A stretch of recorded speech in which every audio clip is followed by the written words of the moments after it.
ገና በለጋ ዕድሜው ለብዙ ነገሮች የተሰጠ ነው። አዳዲስ ነገሮችን መሞከርና በጥልቀት መርምሮ አንድ ነገር ላይ መድረስ ያስደስተዋል።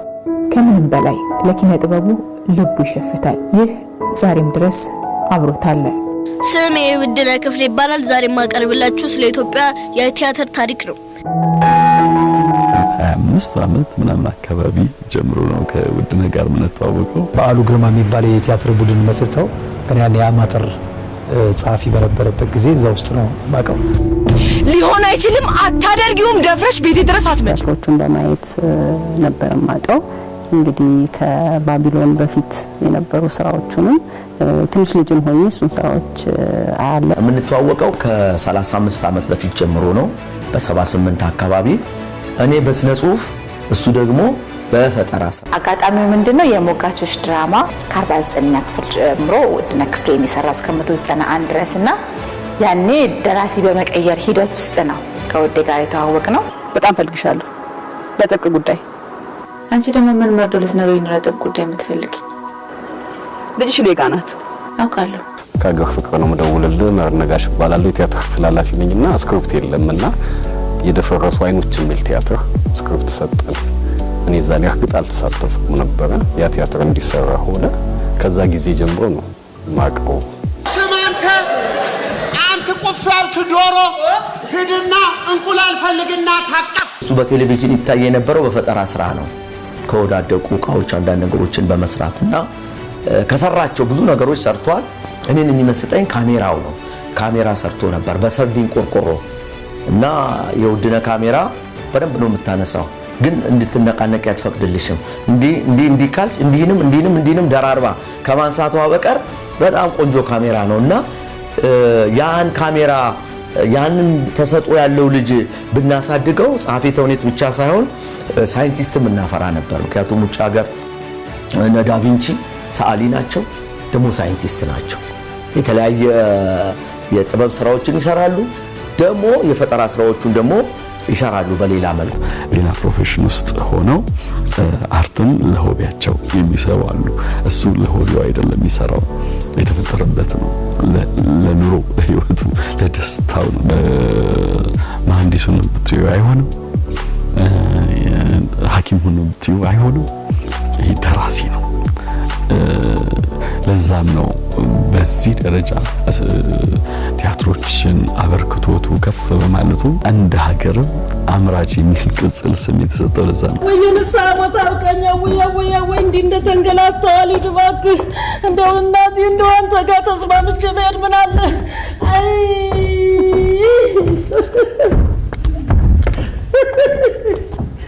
መሰጠት የመጣ ጉዳይ ነው ብዬ ነው ማስበው። ለሆነ ነገር ካልተሰጠሽ በዛ መንገድ ላይ መኖር አትችይም፣ በዛ ህይወት ውስጥ መኖር አትችይም። ሊሰጥሽ ይገባል። መጀመሪያ ለፍላጎቱም ሊያድርብሽ ይገባል። ከዛ በላይ ደግሞ አለመታከት። ጽሁፍ በጣም ከባድ ነገር ነው። አንዳንዴ አንድ መስመር ራሱ መጻፍ እኮ የሚታክተን ጊዜ ያለ አይደለም። ሁሌ አልጋ ባልጋ አይሆንም። ተመልካች በመቀበልበትም በቀዘቀዘበትም ጊዜ እሱ ቲያትሮች አሉ። እኔም ወይ ቲያትር አዘጋጃለሁ ወይ ፕሮዲዩስ አደርጋለሁ። አብረን ተመጋግበን ሰርተን እናውቃለን። ብዙ ጊዜ ተመልካች የለም ብሎ መጻፉን አያቋርጥም። ይሄ ትልቅ አቅም ነው። እድሎች አሉ ብሎ የቲያትር ድርሰቱን ትቶ ወደ ቴሌቪዥን ድራማዎች፣ ወደ ሬዲዮ ድራማዎች ወይም ጥቅም የሚያስገኝባቸው የተለያዩ ከተማ ላይ ወደ ፊልሞች አይሄድም። ውድነህ አይሰራም ማለት አለ፣ ቢሰራ ይችላል። ግን ብዙ ትኩረት ሰጥቶ ቢሰራው ታምኖ የቆየው ለቲያትር ጥበብ ነው። አይታክትም። በፍቅር ይወደዋል ስራውን። እንትን ነው ይሄ ብክን ያለ ሰው አይደለም። እዚህ ዛም ይሮጥ አይነት ሰው አይደለም። ስብስብ ያለ እና አንድ ቦታ መመሰጥ የሚችል ሰው ነው። ቤቱ መቀመጥ ከፈለገ ለረጅም ቀናት ቤት መቀመጥ የሚችል አይነት ሰው ነው። ብዙ የሚወስደው ነገር የለም። እንደ አይነት ሰዎች ደግሞ በጣም ወደ ውስጥ ይጠልቃሉ። የተረጋጉ ሰዎች ይጠልቃሉ ወደ ውስጥ። ከውስጥ ነው ይዞት የሚመጣው ያንን ስራና እነዚህ ነገሮች የረዱት ይመስለኛል። አይሰለችም። አሁንም ብዙ ስክሪፕቶች አሉ እጁ ላይ። አገር ፍቅር እየተዘጋጀለት ያለ ሌላ ስራ አለ። አሁን መድረክ ላይ ያሉት 3 ነው እንደዚህ ቲያትሮች አሉት። አገር ፍቅር ብቻ ነው ማለት ሌላ እየተዘጋጀለት ነው እንደገና በሌላ አዘጋጅ። እንዲህ አይነት ሰው ያለ መታከት ቅድም ያልኩሽ ነገሮችን ነካፈቁ ጋር አንድ ላይ ይዞ የመጣ ይመስለኛል እና ባህሪው የፈቀደለት ይመስለኛል። ልጅነት ጊዜ ብቻ እንዳጠወው ይፈቅድልኝ ቆይ ቤቱን እንዴት አውቀሽ ወደ ተመችቷል? 89 አይ ቲንክ ይመስለኛል ባቢሎን በሳሎን ሬርስ ማድረግ ጀምረን ነበር። ምሰራ የነበረው የሚገርምሽ የአለማየሁ ታደሰ የሚሰራውን ቦታ ነበር። ዋናውን ካራክተር ነበር ነው የሚጫወተው። ከዛ ባቢሎን በሳሎን እንደገና ተጠንቶ ናሽናል ቲያትር ተከፈተ ተብሎ ለማየት ሲሄድ ሌላ ቲያትር ነው ያየሁት። ሌላ ቲያትር ነው። ቁጭ ብለሽ ስራዎችን መታዩ መቼ ነው የዚህ አካል መሆነው መቼ ነው ከሱ ጋር በሰራው መቼ ነው እሱን ስራዎች መሰራው ምናምን ብለሽ የምትመኝም ሰው እንደዚህ አግኝተሽ ደግሞ ጽሁፉን አንብበሽ አብረሽ ቁጭ ብለሽ ከሱ ጋር ተወያይተሽ አስተያየት ተሰጣተሽ እንዲቢሆን ተባብለሽ መስራት እንዴት ነው ማያስደስትሽ? እና በጣም በቃ ይሄ ትልቅ እድለኛ የሆንሽ አይነት ስሜት ነው የሚሰማሽና እኔ በበኩሌ ትልቅ ኩራት ነው የተሰማኝ።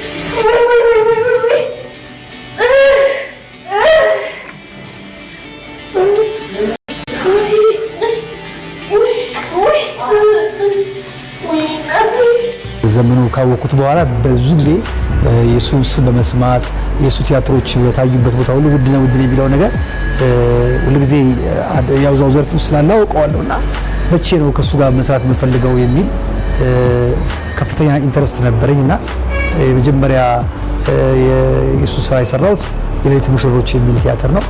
እሱ ቲያትር እንዳዘጋጅ ሰጥቶኝ እሱን አዘጋጀው። አሁን ደግሞ ደጋግ ሰይጣኖች የሚል ቲያትር አዘጋጅቼ በስራ ላይ ነው ያለው። ተገናኝተን አብረን መስራት ይችላልና በጣም ትልቅ እድለኝነት ነው ከሱ ጋር መስራት። ሶስት እንግዲህ ከዚህ ከ23 የተውኔት ድርሰቶች ውስጥ 21ዱን ማለት ይቻላል አንጋፋ የሆኑ በጣም ታዋቂ የሆኑ ወንድ አዘጋጆች ናቸው ያዘጋጁለት። ከ23ቱ ሁለቱን ብቻ ነው ሴቶች ያዘጋጁለት።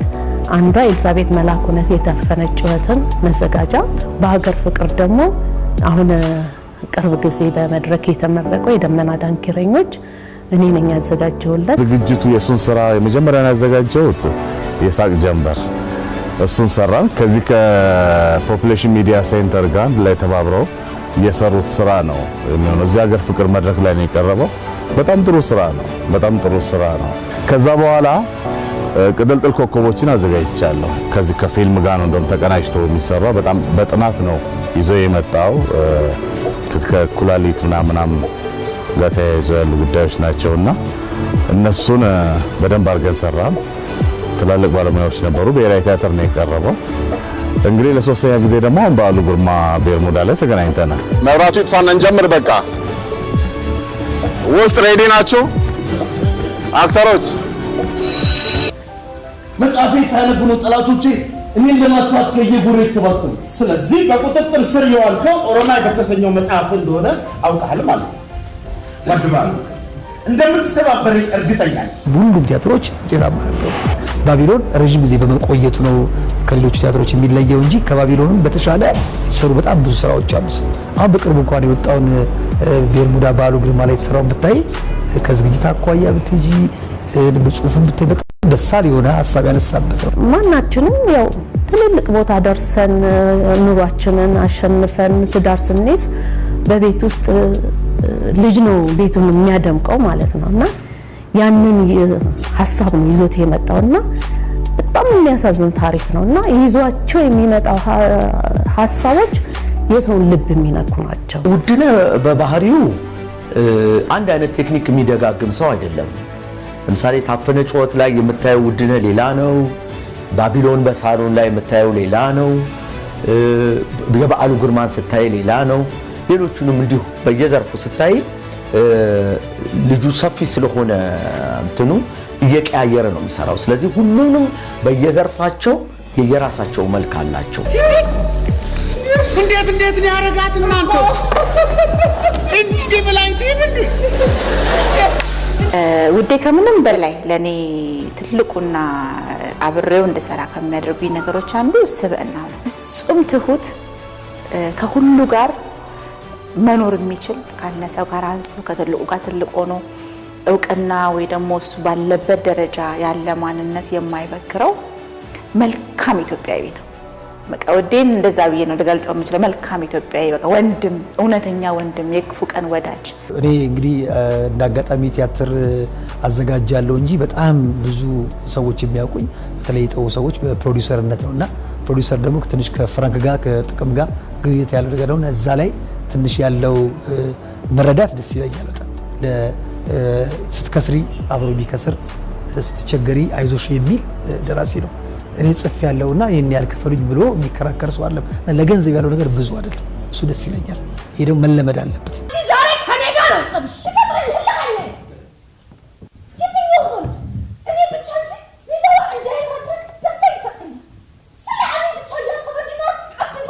ትልቁን ነፃነት የሚሰጠው ለአዘጋጅ ብቻ አይደለም፣ ለተዋናይም ትልቅ ነፃነት ይሰጣል። ከወጣት ጋር አዲስ ኢነርጂ እንደሚያገኝ ስራው ላይ ሁሉ ጊዜም የተሻለ ነገር መስራት እንደሚችልም ነው የሚያስበው። በምንም በአግባባቱም በቲ በስራውም በቲ ከአዲሱም ከትላንትናው መሀል ላይ ካለው ትውልድ ጋርም የመስራት ችግር የለበትም።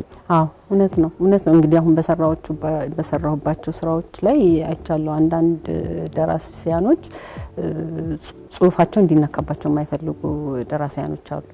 ውድነህ ጋር ስትመጪ ደግሞ ይሄ ነገር የለም፣ ክፍት ያደርግልሻል ሁሉ ነገር። በቃ ሀሳብ ሼር እንድታደርግ ያደርግሻል። ውዴ እንዲህ ቢሆን እኮ ጥሩ ነው፣ እንዲህ ቢሆን እኮ በዚህ ዘመን እኮ እንደዚህ ነው ምናምን ስትዩ ይቀበላል፣ ይሰማልና ያየዋል። አሪፍ ነገር ከሆነ አክሰፕት ያደርጋልና እድሉን ይሰጣል። በጣም በቃ ለዛ ነገር ያመቻችሻል። ውዴ ትልቁ ነገር ማሳመን አለብሽ፣ ይመንበት እንጂ ምንም ነገር ብታደርጊ ችግሩ አይደል። ከዚህ ዞሮ ፈጣሪው የዛ ነገር ዋናው ደራሲ እሱ መሆኑ ይታወቃል። ስለዚህ ያስተካከልሽው ነገር ልትረዱ ይገባል። ያስተካከልሽው ነገር ሊያየው ይገባል። ካየው በኋላ ውድቅ ሊያደርገው ይችላል። በልምድ ወቅትም ደግሞ አይቶ ጥሩ ነው ሊል ይችላል። እኔ የተረዳሁት ግን ምንድነው በመካከር ላይ የተመሰረተ ስለሆነ ብዙ ነፃነት ከሱ ጋር ሰዎች መስራት የሚፈልጉት ለዚህ ነው። ፍቺ ሰርግ እኔንማ ጥምድ አድርጋ ነው ያዘችኝ። ለምን ወለድሽ ብላ እኮ ነው። ቆይ ምን አገባት በወልድስ? እንዴ ምን ችግር አለ ወለጂ እንዴ? አክስቴ እንደውም እንደሱ ካልሽ አሁን ራሱ ጸንሻለሁ።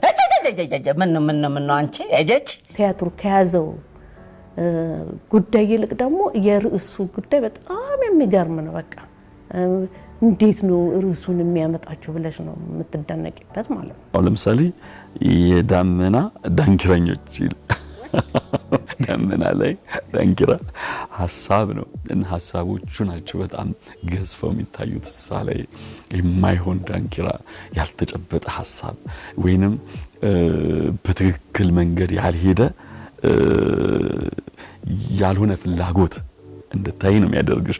ከርሱ ጀምሮ ጥልቆች ናቸው፣ ቅጥልጥል ኮኮቦች፣ ባቢሎን፣ ሳሎን ሁለት ናቸው። እንደዚህ አይነት ነገሮች ናቸው እርሶቹ።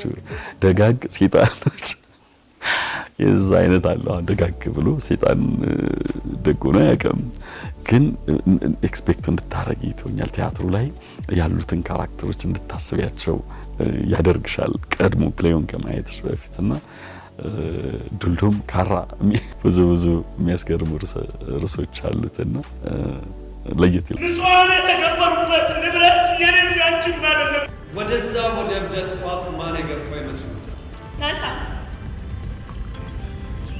እርግጠኝነት በርዕስ ጉዳይ ላይ የተሳካለት ደራሲ ነው።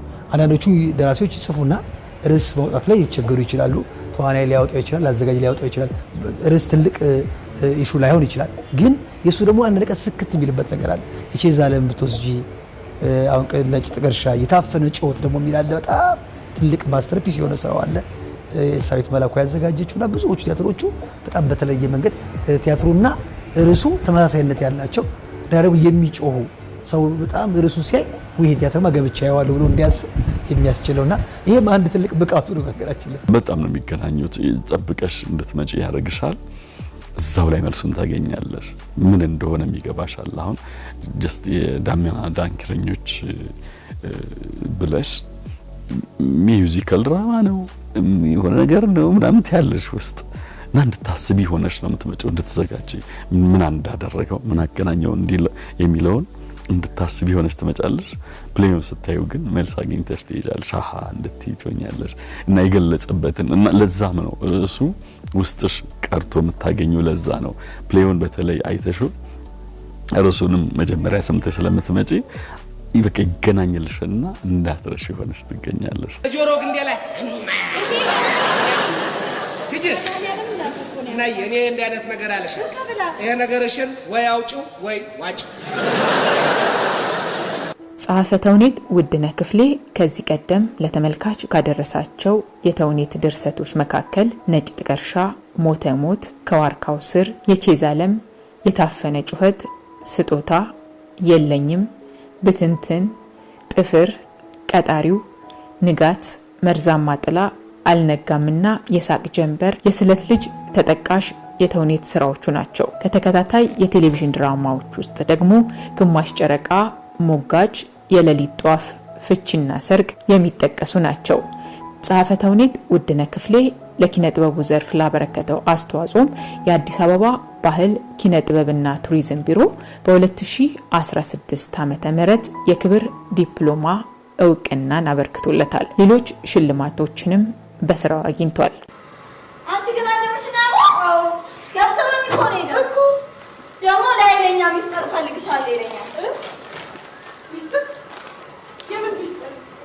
ያማስተኛው ብዬሽን ልጅ ብለሽ ከሚያሞሰው ጋር ነው ቆመሽ እንዳታውሪሽ እንዴት ብለሽ ያማል እሱ ልጅ ምን ጤነኛ አይደለም። እሺ ወገና ለገና እኮ የሞባይል መግዣ ብር ትጠይቀኛለሽ። በቃ ነው ልጅ አስተር ሞባይል ለመግዛት አንዳንድ ጊዜ አንዳንድ ደራሲዎች በሬዲዮ ስራ አሪፍ ይሆኑና ወይ ስቴጁ ላይ ሰመጪ ደከም እንደዛ ይላሉ። ውድነህ የሰራቸው የስቴጅ ፕሌዎች በሙሉ ተወዳጅ ናቸው ማለት ይቻላል ብዙዎቹና የቴሌቪዥንም ደግሞ ተከታታይ ሞጋቾች ላይ በጣም በሚያሳምን ሁኔታ አሪፍ አድርጎ ነበር የጻፈው። ሬዲዮ ላይም ሰመጫ እንደዛ ነውና አንዳንድ ጊዜ ለሁሉ የሚሰጠው ሰው አለ፣ ተለይቶ ደግሞ ለአንደኛው ነገር የሚሰጠው አለ። ውድነህ በሁለት በሶስት ነገር ጸጋው የተሰጠው ሰው ነው።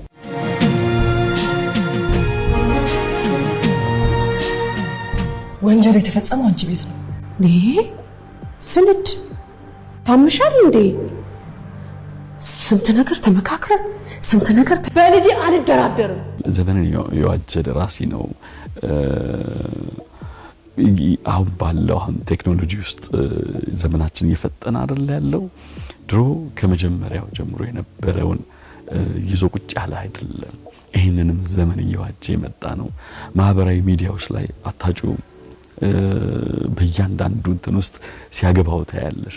ዘመኑን ቀስሞ ከዘመኑ እኩል ተራምዶ ታያዋለሽ። ይሄ ሞዴለት ኳሊቲው ነው። አሁን ላይ በተለይ ማለት ነው በቃ ቲያትር የለም፣ ቲያትር ቀዝቅዟል፣ ቲያትር እየታየ አይደለም በሚባልበት ደረጃ እንኳን ልክ ቲያትር ስትይ የማን ፕሌይ ነው ስትይ የውድነህ ፕሌይ ነው።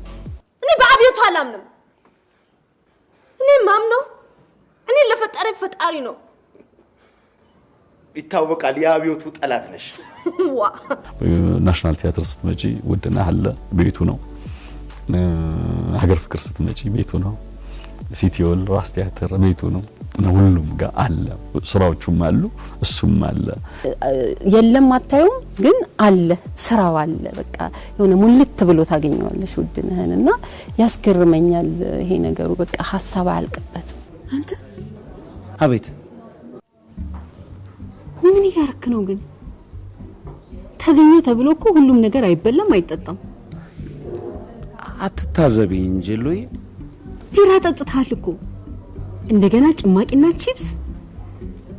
በነገራችን ላይ ስታይል ነው። ለኔ ትልቁ ቲያትር የታፈነ ጩኸት ቢለው ባቢሎን በሳሎን በቃ ዘመን የማይሸርለት ስራ ነው እና መቼም የማይጠገብ ነው። እንደገና ደግሞ አሁን እኛ ጋር እየታየ ያለው ቤርሙዳም ደጋግ ሰይጣኖችና የደመና ዳንኪረኞች ላይም እኔም ተሳትፌበታለሁ። በጣም ቆንጆ ስክሪፕት ወድጀው ደስ ብሎኝ የሰራሁባቸው ስራዎች ናቸው እነዚህ ስራዎች። ቅጥልጥል ኮከቦች በጣም ደስ ይለኛል። የሚገርም ፕሌይ ነው። ቆንጆ ቲያትር ነው። ስለተጫወትኩበት ብቻ አይደለም በአጠቃላይ ሙሉ እንትኑ አሪፍ ነው። ባቢሎን በሳሎን የሚገርምና በቃ ጀስት እንደ ቲያትር ውስጥሽ የሚቀመጥ ነገር ስለሆነ ኢቭን ካክተሮቹ ጭምር አይረሱኝም። ምንድነው አሁን ካንቺ እኔም ልናገር እንጂ እኔም ልናገር የሚያናድድ እሷማ ወይ ምን ስለሆነች ነው እሷ መሰረት የሚያናድዳል? ወይ ማብሪያ ማጥፊያሽን ንገሪና። ውድነህ ክፍሌ በኢትዮጵያ ቲያትር ታሪክ ሌጀንደሪ የሚባል ሰው ነውና ልትይዙ የሚገባ ሰው ነው። ቁጭ ብሎ እንዲጽፍ ኢንቨስት ልታደርግለት የሚገባ ሰው ነው። ብዙ ደራሲዎች ያሏት ሀገር ነች። አንቺ ዘመን ላይ ደግሞ እንደዚህ አይነት ደራሲ ኖሮ ስታይ ደስ ይልሻል። የዛ ዘመን ወይንም ፕሌውን ከመጫወት አልፈሽ በአካል መታቂ ራሲ ሰው ስታገኝ ደስ ይልሻልና ትሳሻለሽ፣ የበለጠ እንዲሰራልሽ ትመኛለሽ። ዘመኑን ዋጅተህ በሚዲያው ቅርጽ አይነት በአጠቃላይ ጉልበት ስላለ እንድትኖር ፈልጋለሁ። በኢትዮጵያ ብቻ ወይም በአፍሪካ ብቻ የተገደበ እንዳይሆን ምኞቴ ነው። እንግዲህ በዓለም ደረጃ ደራሲነትህን፣ ቲያትር አምራችነትህን ዓለም እንዲያውቅልህ ምኞቴ ነው። የሰው ልጅ ጤና ሲኖረው ረጅም እድሜ ይኖራል። ረጅም እድሜ ስትኖርልን ደግሞ ብዙ ቲያትሮችን ትጽፍልናለህና እድሜና ጤና ይስጥ። ብዙ ቦታ ሽልማቶቹን፣ እውቅናዎቹን፣ ዝናዎቹን አግኝቷል። ስለዚህ ለኔ ጤና፣ እድሜ፣ የልጆቹን ወግ እንዲያይ እመኝለታለሁ።